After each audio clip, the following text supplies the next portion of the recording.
Hello, everybody, and welcome to another Q&A edition of Optimal Relationships Daily, episode 1042.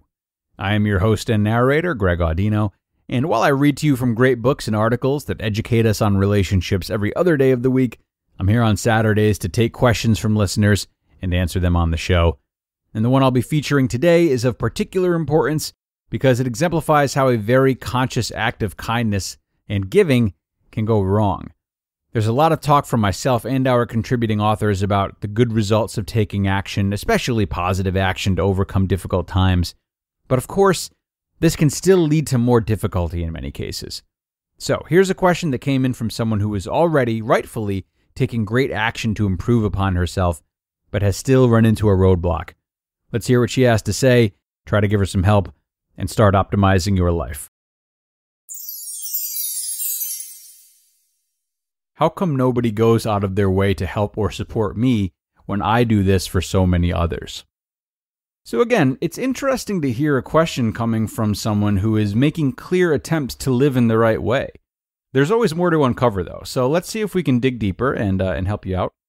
I've talked a lot about how action comes before motivation. So for example, someone who doesn't like their job won't necessarily feel excited about starting the job search all over again in search of something new. And rather than waiting for some rush of excitement to just materialize out of nowhere, aka motivation, it's often more useful for them to just commit to start applying a little bit each day, even if they don't feel like it. After doing this, momentum is gained, the person is exposed to new job possibilities, their hope is restored because of that, and motivation has generated itself as the result of action. That being said, there are always bits of motivation, or at least reasoning, behind action, whether the action comes first or second. So in the example I just provided, though the person might not feel like applying to jobs, there's still a trace of motivation underneath the action, or their goal, which is ultimately to find a job.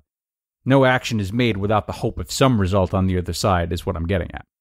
So for you, asker of this question, it's wonderful that you have taken action. The action of giving generously. But let's take a look at the motivation or reasoning underneath, the goal that you want to achieve through these acts of generosity. The first question I want you to ask yourself is, why am I giving so much? So let's focus for a moment on what you get from this giving and why it makes you happy. Are you giving because you feel it's your duty to give to these people? Are you giving because someone has given to you in the past and you know how impactful it can be for the one who is receiving? Are you giving because you have a surplus of something? Are you giving to others to teach them a lesson about you or about themselves? So in answering questions like these, which is something only you can do, I sure can't do it for you, what you'll start to uncover is just how transactional this giving really is. There will always be some transaction, even if it's just wanting to feel like you did the right thing in exchange for donating $1 billion to charity. But just how much receipt are you on the lookout for? How transactional is it? That's what I'm getting at. Now, in what I'm about to say, I want you to know that I am in no way blaming you, nor do I want to assume too much. But my guess is that there's a lot of transaction in this for you if you have to ask me this question in the first place. How come nobody goes out of their way to help or support me when I do this for so many others? Why do these others need to help or support you? Why should they be expected to? Can your giving to them not be just a one-way street? Can you not give just to give with next to no transaction?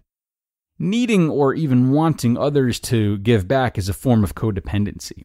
And while exploring why you may not feel fully dependent on yourself is an entirely different conversation that is unique to you, it may be the more important conversation to be having right now. I'll give you a little boost though. That conversation starts by you asking the second question I want you to ask yourself, which is, have I taken care of my own needs first? And I want to briefly interject here to highly recommend a fantastic article that explores this with both great detail and great simplicity. It is called The Martyr Complex, How to Stop Feeling Like a Victim and Create Healthy Relationships. That can be found on psychcentral.com, and it is by Sharon Martin. She is an LCSW, or Licensed Clinical Social Worker, and author of the CBT Workout for Perfectionism, Evidence-Based Skills to Help You Let Go of Self-Criticism, Build Self-Esteem, and Find Balance. So again, it's called The Martyr Complex, How to Stop Feeling Like a Victim and Create Healthy Relationships by Sharon Martin on PsychCentral.com. So this martyr complex that is alluded to in the title is a psychological term used to describe those who constantly volunteer themselves to the needs of others. They give, and they give some more, often unaware of the fact that in doing so, they're sacrificing their own needs. No matter how much good-hearted people like those with a martyr complex might like it to be so, the fact is that you just can't give to or support the needs of others as optimally without first meeting your own needs. So consider your intrinsic needs and values. You might get a good start on what they are by considering what you're looking to get in return for all the giving and supporting you're doing. Get clear about them. Which of them aren't being met, why they aren't being met, and how they can start to be met in a way that is as non-transactional as possible. All this talk, though, has been about you. Before we wrap things up, let's consider those on the other side of the equation. Let's consider the effect that your martyrdom is having on those who are being given to and supported. So martyrdom, while noble, is flawed. Giving is a great thing to do. I've discussed this many times, but giving excessively, which can probably be determined by giving at the expense of one's own needs, that runs a really high risk of generating expectation on both sides. Friction, not to mention resentment, is already being developed in your desire to have others help and support you as you are to them. But on their side, after the familiarity of being coddled and taken care of by you sets in, they could very well build an increasing reliance on and expectation of these continued acts of service. Over time and after enough repetition, what was once a favor given by you can start to feel like the norm for both parties. And though they have no right to, it's still easy for them to start developing a feeling of being owed something by you. So in conclusion, the consistent offering of oneself made out of conjunction with the satisfaction of one's own needs, while feeling like the right thing to do, can offer more harm than good over an extended period of time. So take some time to create healthy selfishness in your life. And given how far along you are in your path of giving, it will be sure to help you as well as help others. Now, everyone, if any of the people you have important relationships with rely on you for financial support, whether it's a child, an aging parent, or even a business partner, you need life insurance. To properly provide for their families, most people need 10 times the life insurance coverage than they get through their employer. That is where Policy Genius comes in.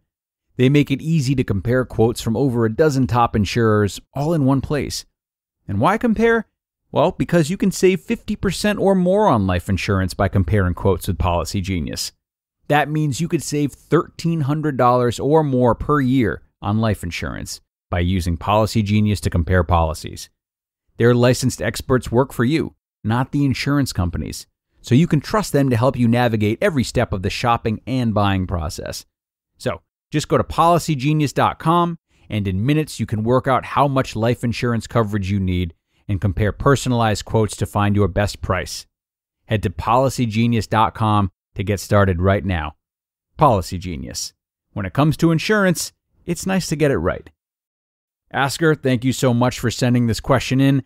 It was a really important one and a strong example of how our perception of our struggles can often offer insight into something a bit deeper and maybe unexpected. In this case, I wonder if it's your own needs. Hopefully that's at least given you something to think about. And everyone else, if you have a question of your own that you would like help with on the show, you can email it on into us at advice@oldpodcast.com. Advice@oldpodcast.com. I do get back to everyone, and most questions end up on the show.